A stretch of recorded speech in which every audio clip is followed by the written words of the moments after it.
पश्चिम बंगालचे मुख्यमंत्री ममता बॅनर्जी नीती आयोगाच्या बैठकीतून बाहेर पडल्या। बैठकीत बोलू दिलं नाही, तसंच माईक बंद केल्याचं सांगत बैठक अर्धवट सोडून ममता बॅनर्जी निघाल्या। बाकी मुख्यमंत्र्यांना 20 मिनिटं बोलू दिलं, माझा माईक 5 मिनिटांनी बंद केला असा आरोप त्यांनी यावेळी केला।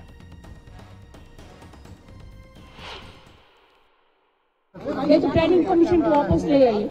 मैं और एक बात बोला, देखिए मेरे स्टेट के लिए भी आपको कहना है कि आप 3 साल से हमारा 100 दिन का काम बंद करके रखा, आप आवास योजना बंद करके रखा, प्रधानमंत्री योजना बंद करके रखा, आप रूरल रोड बंद करके रखा।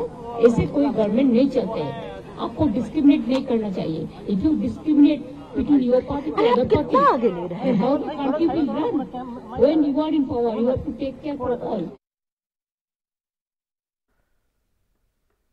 सतत पडणाऱ्या पावसामुळे कोल्हापुरात पूर परिस्थिती निर्माण झाली आहे। संपूर्ण कोल्हापूर शहर तसंच जिल्ह्याला पुराचा विळखा बसलाय। कोल्हापुरातील पंचगंगा नदीची पाणी पातळी 47 फुटांवर पोहोचली, तर दुसरीकडे राधानगरी धरणाच्या 4 दरवाजांमधून अजूनही पाण्याचा विसर्ग सुरूच आहे। त्यामुळे कोल्हापूर शहरातील सखल भागात पाणी साचण्यास सुरुवात झाली आहे। कोल्हापूर जिल्ह्यातील कुरुंदवाड आणि औरवाड गावाला पुराचा फटका बसलाय, तसंच कोल्हापूर रत्नागिरी मार्गावर 4 फुटांपेक्षा जास्त पाणी पाहायला मिळतं।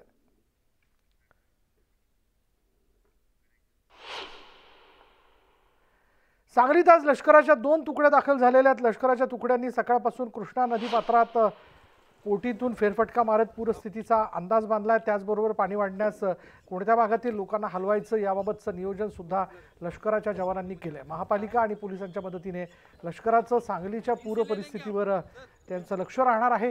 पुढील आदेश येईपर्यंत लष्कराचे जवान सांगलीत असणार आहेत।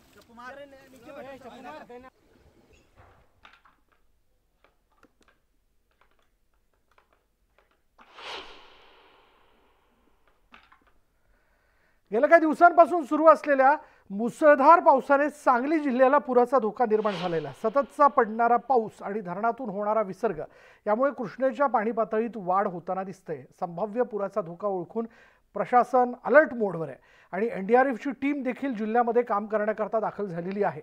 दत्तनगर, काकानगर, सूर्यवंशी प्लॉट भागात अद्यापही पूर कायम आहे। सांगलीच्या पुराची भयावह दृश्य ड्रोनच्या माध्यमातून आम्ही टिपली आहेत। तौफिक इनामदार यांनी आम्हाला ही दृश्य पाठवलेली आहेत आणि दृश्य आपण बघू शकतो की सांगलीमध्ये कशा प्रकारे पूरस्थिती निर्माण झाली आहे।